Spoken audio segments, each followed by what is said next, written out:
किसी को दिल से माफ़ करने पर कितना सुकून मिलता है और कितना अच्छा लगता है। सत्संगत जी, आशा करता हूँ निरंकार की कृपा से आप सभी अच्छे होंगे, स्वस्थ होंगे। सत्संगत जी, आप जी के चरणों में बहुत ही सुंदर प्रेरणादायक कहानी विचार, जिसका विषय है एक बार किसी को दिल से माफ़ कर देखो, बड़ा सुकून मिलेगा। तो आइए सत्संगत जी शुरू करते हैं।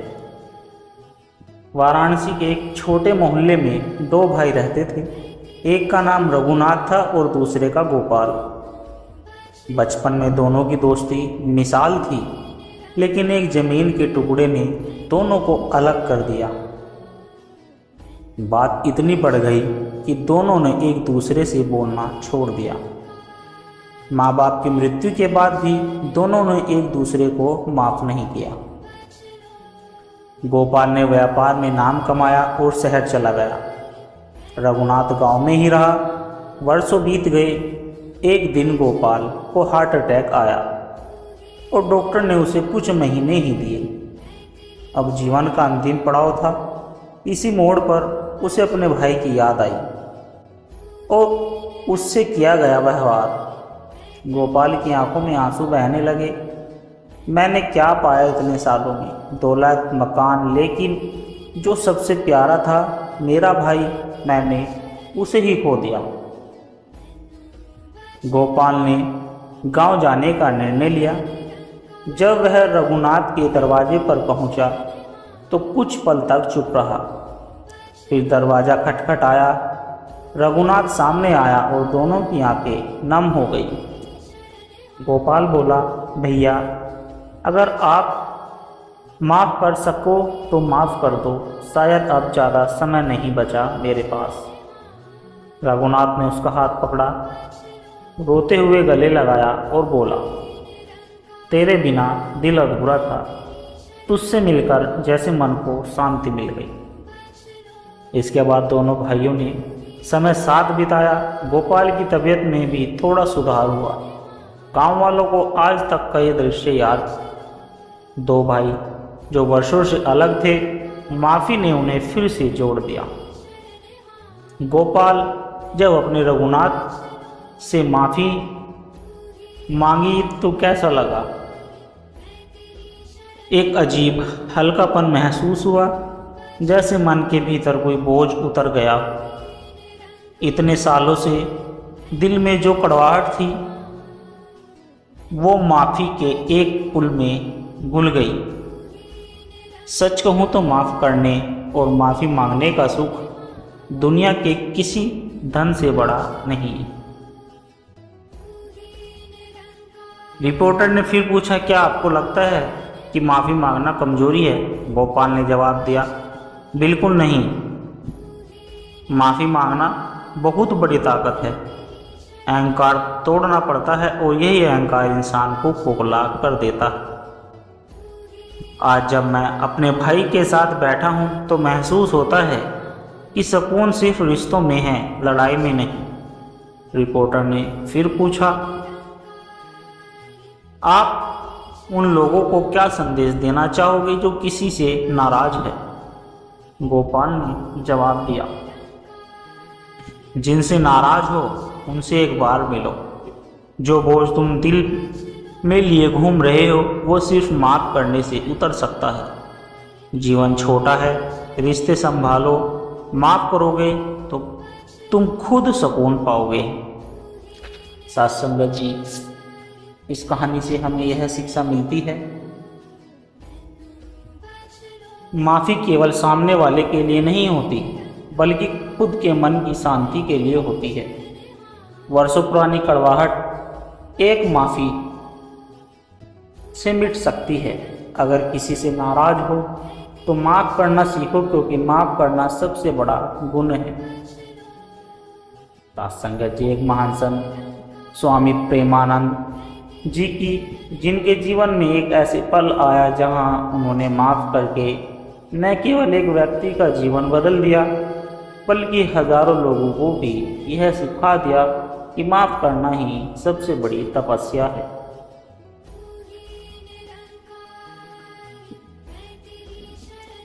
स्वामी जी का आश्रम हिमालय की शांत वादियों में था।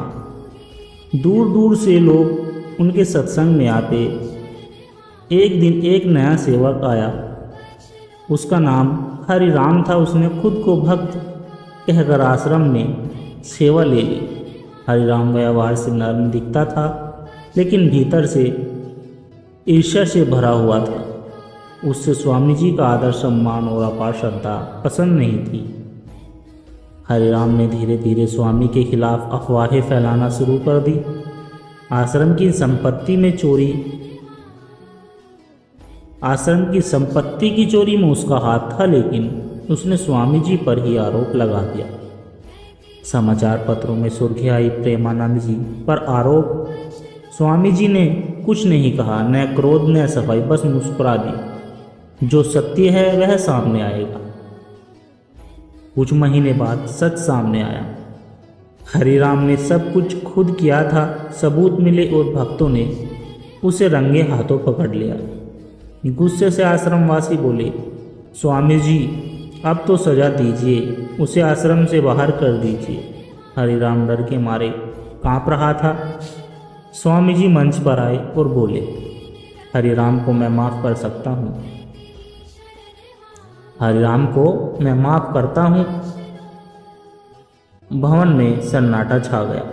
जो मनुष्य दूसरों को चोट पहुँचाता है वह खुद सबसे ज़्यादा टूटा होता है।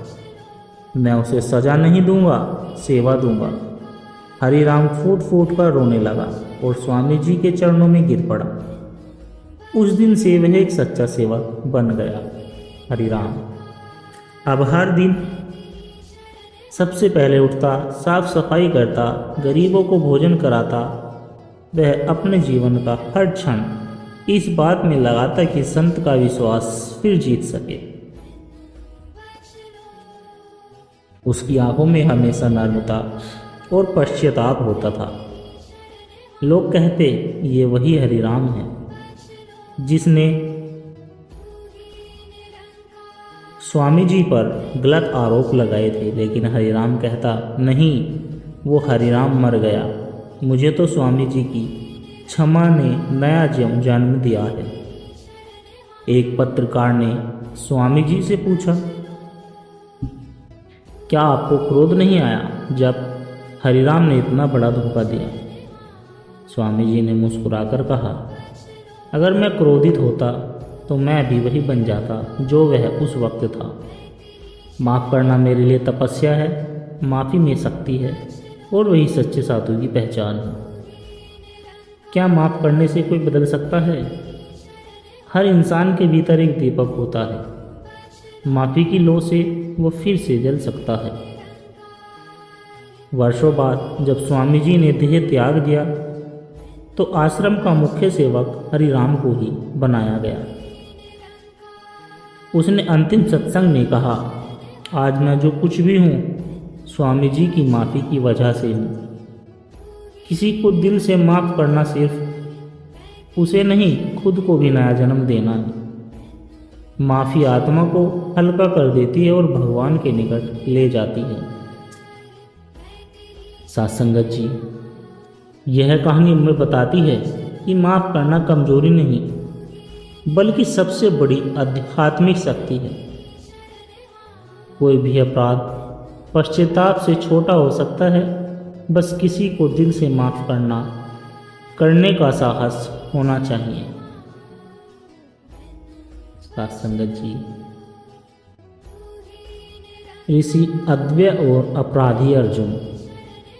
सुंदर पर्वतों के बीच एक साधारण सा आश्रम था जहाँ एक ऋषि रहते थे। उनका जीवन शांति, तपस्या और आत्मज्ञान में लीन था। लोग उन्हें मौन योगी कहते थे क्योंकि उन्होंने वर्षों से मौन व्रत धारण किया था। उनके दर्शन मात्र से लोगों के भीतर शांति उतर आती थी। एक दिन रात के अंधेरे में एक घायल और भयभीत व्यक्ति ऋषि अद्वैय के आश्रम में आया। वह कांप रहा था, कपड़े खून से सने थे और उसका नाम था अर्जुन, जो एक डाकू जिसने जीवन भर हत्या, लूट और पाप किए थे। लेकिन आज वह आत्मगलनी में डूबा था। उसके चेहरे पर पश्चाताप था। उसने ऋषि के चरणों में गिरकर कहा, मुझे बचा लीजिए, मुझसे बहुत बड़ा पाप हुआ है, मैं टूट चुका हूँ। ऋषि ने मौन में उसकी ओर देखा और अपना कंबल उसे उड़ा दिया। अर्जुन आश्रम में रहा। ऋषि मौन थे, पर उनकी आंखें अर्जुन को आईना दिखाती थी। एक दिन अर्जुन बोला, महाराज आप मुझे क्यों नहीं डांटते? मैं क्षमा के योग्य नहीं हूँ। ऋषि ने अपनी तख्ती पर लिखा, तुमसे जिसने पाप करवाए वो तुम्हारा ज्ञान था। आत्मा पवित्र है। अर्जुन फूट फूट कर रो पड़ा। एक दिन अर्जुन गांव में गया जहां उसने वर्षों पहले एक ब्राह्मण की हत्या की। उसने उसके बेटे से क्षमा मांगी। लोग गुस्से में थे, मारने को दौड़े, लेकिन वह चुपचाप सब सहता रहा। फिर बोला, आप मुझे दंड दीजिए, लेकिन मैं क्षमा मांगने आया हूँ। जिस आत्मा को मैंने कष्ट दिए, आज उसी के चरणों में झुकना चाहता हूँ। ब्राह्मण पुत्र रो पड़ा और बोला, माफ़ कर दिया। अगर तू सच में बदल गया है तो मैं तुझे माफ़ करता हूँ। अर्जुन फिर ऋषि के पास लौटा, लेकिन अब उसका चेहरा शांत था। उसने कहा, मुझे लगता था माफ़ी मांगने से मैं छोटा हो जाऊंगा, लेकिन आज मैं पहले से बड़ा महसूस करता हूँ, जैसे भीतर का अहंकार टूट गया हो।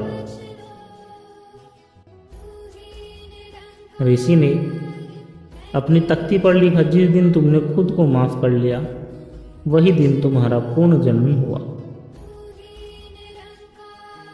अर्जुन अब साधु बन गया। वही हाथ जो हिंसा में उठते थे अब सेवा में लग गए। उसने गांव में स्कूल बनवाए, कुएं खुदवाए और भजन कीर्तन किए। लोग उसे अब योगी अर्जुन कहते थे। उसकी आत्मा मुक्त थी, क्योंकि उसने माफ़ी पाई थी और दी भी थी।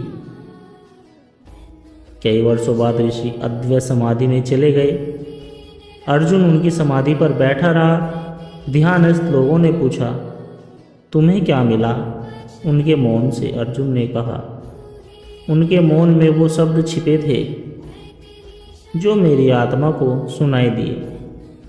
क्षमा आत्मा का स्नान है। आज मैं पवित्र हूँ, क्योंकि मैंने माफ़ी मांगी और माफ़ किया। यह कहानी हमें सिखाती है, साथ संगत जी, माफ़ करना आत्मा को हल्का करता है। सच्ची क्षमा आत्मज्ञान की पहली सीढ़ी है। पश्चाताप का दरवाज़ा कभी बंद नहीं होता। सत्संगत जी, ईंटों के बीच भगवान। एक छोटे से गांव में एक गरीब आदमी रहता था, लेकिन वह संतोषी मेहनती मजदूर था और उसका नाम रामू था। वह रोज़ सुबह सवेरे सूरज से पहले उठता, एक फावड़ा, एक तसला और एक झोला लेकर काम पर निकल पड़ता। लोग उसे मजदूर रामू कहते थे, पर उसका असली परिचय था ईश्वर का सच्चा भक्त। रामू के पास न घर था, न आराम, न सुविधाएं, लेकिन हर रात वह एक बात जरूर कहता, हे प्रभु, तुझसे मिलने की आस में ही जी रहा हूँ। रामू दिन भर पत्थरों पर काम करता, धूप में जलता, मगर मन में भजन गुनगुनाता। लोग हंसते और कहते, भगवान मजदूरों से मिलने नहीं आते। रामू मुस्कुरा देता, भगवान कहीं नहीं जाते, बस हमारे भीतर जागते हैं। उसका विश्वास था, भगवान ईंटों के बीच भी होते हैं, बस हमने देखने की दृष्टि चाहिए। एक दिन एक साधु नगर में आया। वह तपस्वी था, तेजस्वी था। रामू ने उनके पैर धोए, भुजा खिलाई और कहा, महाराज, क्या आप भगवान को जानते हैं? साधु बोले, हाँ, लेकिन उनसे मिलना कठिन है। रामू ने विनम्रता से कहा, अगर मैं ईमानदारी से मजदूरी करूं, किसी को दुख न दूं और सच्चे मन से आपको बुलाऊं, तो क्या भगवान आएंगे? साधु ने मुस्कुराकर कहा, तुम्हारे जैसे मजदूर के लिए भगवान खुद ईंट ढो सकते हैं। एक रात मजदूर को सौंपन आया। एक दिव्य आकृति उसके सामने खड़ी थी।